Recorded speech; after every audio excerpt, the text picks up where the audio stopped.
Hey everyone, welcome back to another episode of Glad with Dad. My name's Harrison. I'm joined with my dad. I'm Alan. In this podcast, we help you build emotional well-being through a new perspective. In today's podcast, we're going to be talking about the different ways we detach from reality to cope. We want to be able to deal with reality as it comes and not have to hide from it, and that's what we're going to be talking about today. So let's just jump straight into it. So what ways when you were younger did you use to detach from reality? Well, I was into the drink and the drugs, gambling, different times, food, whatever way. Well, even before then, I would escape in TV. Like some people escape in books. Yeah. And I things of fantasy things, yeah. Well, or were they for me, just anything? I couldn't read, so it wasn't for books for me. Yeah. It was more TV. And I'd sort of get into the TV as if it's real. Yeah. You'd feel for the characters. I think it helped me to a degree, but I've done it more than I should have. Yeah. Like today, even now, I find that if I've got visitors over, I need to turn the TV off because I'll automatically get into the TV rather than be present. Yeah, I've noticed that actually. Have you? Yeah. Oh, so there you go. So I've just things I've learned about myself. Yeah. But I have to look around. Why do I have to do that in the first place? Do you know what I mean? It's usually trying to escape from something. Well, life is a bit scary. Hide something, yeah. For me, everything was scary, really. Being illiterate, I didn't have much knowledge of things. So that meant everything was scary. Yeah. Life was scary. Well, everything was something that put you in a vulnerable space. Which I was vulnerable scary, all the time, Yeah. And then I'm trying to, as a man, I'm trying not to show that I am vulnerable, even though I wasn't a man at that time, but still. Well, as what society tells us to be a man. Because you're meant to be a vulnerable person as a man. 100%, and have mentors to be able to guide you. But the mentors that I had at my being time, vulnerable was weak thing to do. They weren't necessarily healthy. They were doing exactly what I'm doing, and that's why I hung around. They were drinking and drugging and gambling and doing whatever, and just running amok. Yeah. Really. Well, a lot of the really tough blokes that you would have hung out with would have had some of the most troubling things going on in their own and we weren't heads. talking about them. 100%. There's no way we were talking about them. It's dangerous to talk about. Yeah, it'd be used against you. Really? Yeah. Well, you'd get stood over. 100%. Really, people think you're weak. over if you started talking about it or expressing any kind of vulnerability because it was seen as weakness. So it was pretty hard. What about you, sir? Well, with me, it was video games a lot. So I used to play a lot of video games. So I used to play heaps of video games. Anime as well. Yeah. You and every other child, just about. Yeah. Anime. I watched heaps of anime. I used to really get into the characters and the worlds of anime, and I used to long for some cool life like that, and that would be one way. And also dissociating. Do you think that's bad, though? Do you think that's bad? Oh, not if you just kind of having a bit of a fantasy having time out. Yeah, but it's not. It depends on how often you're doing it and how attached yourself, how down it actually makes you feel. Yeah. When you're not in it, you mean? Yeah. Yeah. Right. Yeah, 100%. And dissociating. I would just dissociate. It kind of feels like you're in third person. Yeah. At school and stuff, I'd do that. And lying to myself, that's the other one. So a way we can detach from reality is to lie to ourselves, because when we lie to ourselves about what we've done, what people have done to us, what we've experienced, things like that, it sets the path of reality, our reality, in a different direction than what reality actually is. And so we're going down this path that's all blurred and we think is reality, but it's not at all, and that is the way to cope. because you're living a life that's not real. Yeah, fair. Yeah. So lying to myself was the other one, and I think everyone does that too. But at the same time, not many people even think that lying to yourself is a way to detach from reality, but it is. 100%. 100%. I can still manipulate my thinking now. Yeah, and we do it subconsciously too. And I think I manipulate the habits that I've formed that I wasn't aware of. I manipulate my thinking to deal with my fear.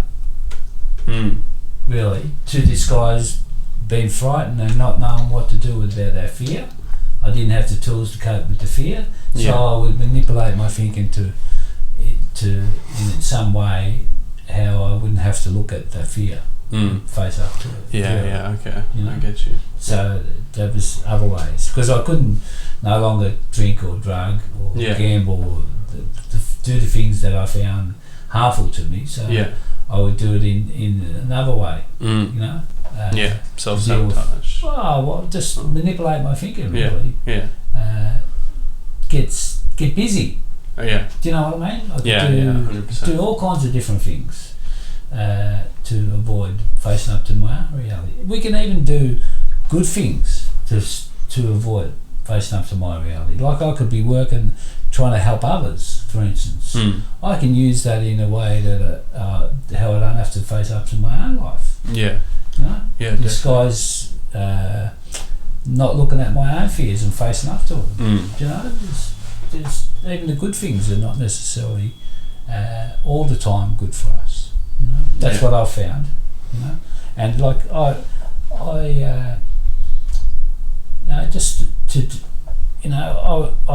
for me, I went and got some help.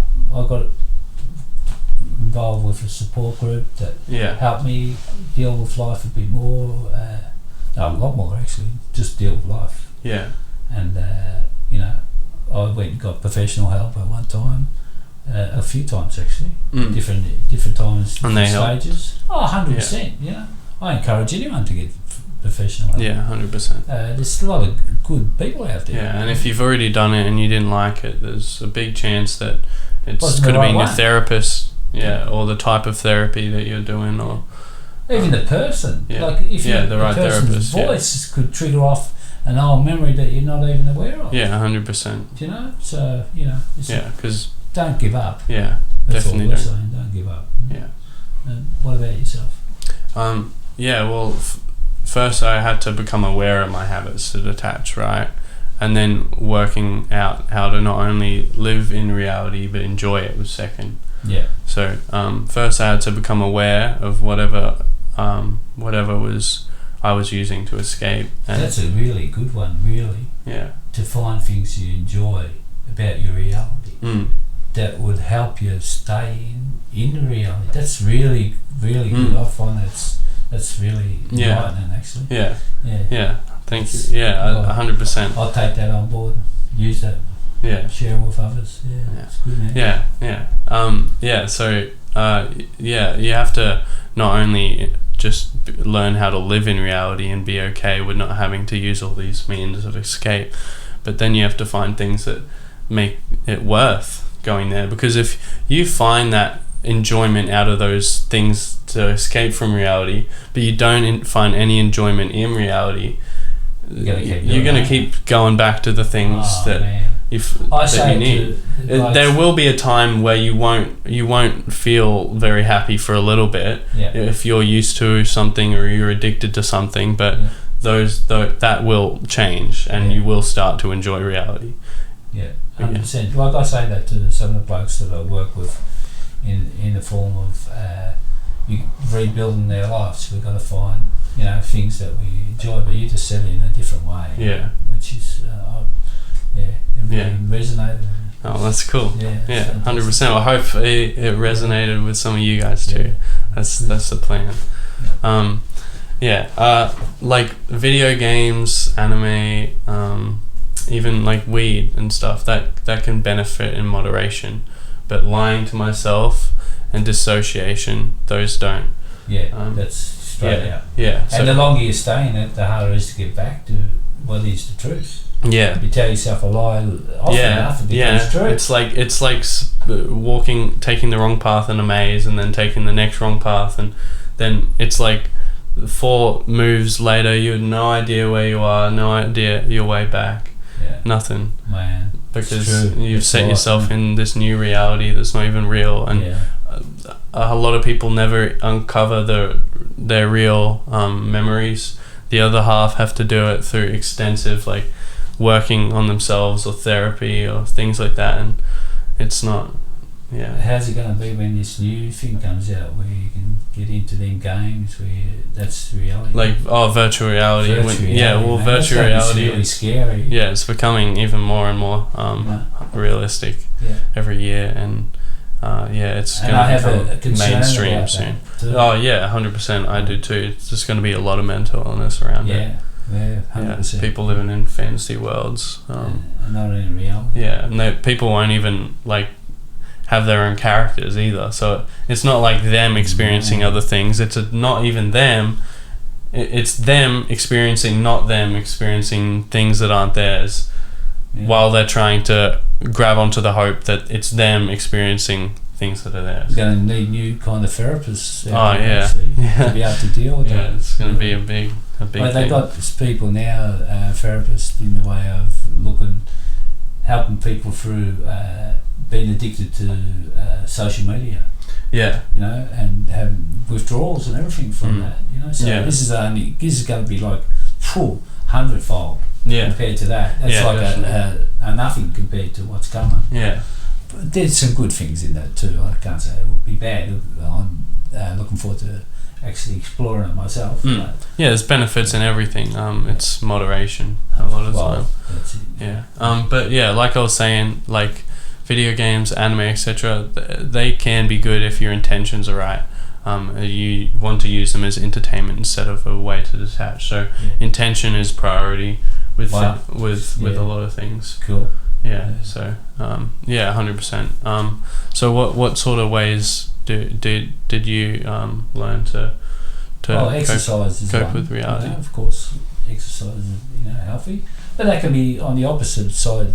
If you at the gym like 8 hours or 6 hours a day and you're not professional, or I hear people saying they feel off balance because they haven't exercised today. It's like that's all in their head. That's just bullshit, really.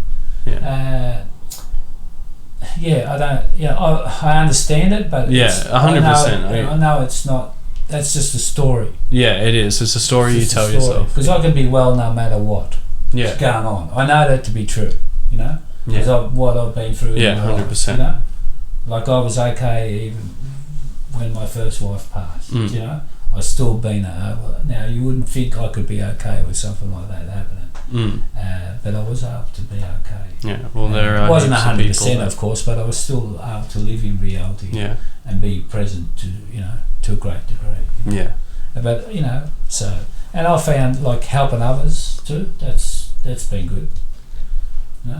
Trying to help people through their own difficulties, that encourage them and be a mentor to other people. That's helped me with living more in reality. And not them, because not only me, just for them. And you get enjoyment out of doing things for people 100%. too. So like what I was saying before, you have to find enjoyment in reality too. So not only are you helping other people, not only are you giving yourself awareness to for maybe ideas or something else that you need later on from helping those people, but also you're enjoying yourself because you're doing something from someone else. You're getting hit a dopamine or whatever that you get from that, and I think the energy spiritual connection too, on top of the chemical one, is something that's there too. 100%. And I get what I've been looking for, really, to be feel needed, wanted and loved. From helping others. And when I first started drifting away from my whole life of drinking and drugging and gambling, I had to do this quite a lot to be able to help others, to get off my own case. And it helped me tremendous. And now it's not necessarily to get away from my whole life, but it's become a way of life now for me. And it's not to hide, it's just to be of service, and I feel enriched from that. 100%, 100%, and it feels like that's just the normal way to go. That's the way that I live now. Yeah, and to do different would be the thing that would be like, well, what's happening here? Well, I know what it's like to live a selfish life, and I know what it's like to live a selfless life, and I know what it's like to have a bit of a balance there. Yeah. You know, and I find riding helps me too. I ride a lot, more so now that my children are grown up. That I'm not. I've got a little bit more extra time. Yeah. Not a lot, but I still got a little bit more, and hopefully have more in the future. Yeah, hopefully. And like meditation too, which I'm just starting to practice more and more. Like I would practice the pondering meditation. I would read something and ponder what I read. That type of meditation. And I've done a bit of relaxation meditation. But you just started doing some breath work meditation. Right. Which, I've done it before in yoga, but I'm doing it but sort just of more focusing daily, on your breath, just the rhythmic action of it. And it's a really simple one. I've been doing it for the last 5 days now. Yeah. Harrison put me onto it. What's that one called? It's called Balance. And we're not getting anything from this. Sharing, right? Yeah. Sharing what we're doing with our own life. Yeah, it's an amazing app. It's got all different courses that you can do in meditation, and then it also has different courses with different techniques for meditation. There's 10-15 different meditation techniques, and there's different courses for different emotions that you want to go through, like if you're frustrated or sad or anything like that. This one's for sleep. It's and I'm only doing 3 minutes a day practicing. You can start off with 3 minutes up to 10 minutes. As the days go on, it increases a little bit more in depth. I'm enjoying it so far, so I'll keep going with it. It's a great app. Definitely check it out if you have. And there's lots of different apps there too. There are heaps. There's a lot of free apps there too. You don't have to pay for, but it's the best I've actually come across, to be honest. It's That's definitely the best. I've never stuck with the rest. Headspace is good too, but I think you have to pay monthly for that one. There's some free ones on there. I've had some free ones on there, and they've been okay. They've helped me at night to sleep. Actually, I found that helped me alright to sleep. But there's nothing like this one. 100%. Which I just recommend it. What about you? So a couple of days ago we were discussing on when we were creating the sort of idea for this podcast, if there is a healthy way to cope, a healthy way to detach from reality, and we came to the conclusion that there isn't a healthy way to detach from reality. Instead, it's a healthy way to cope with reality.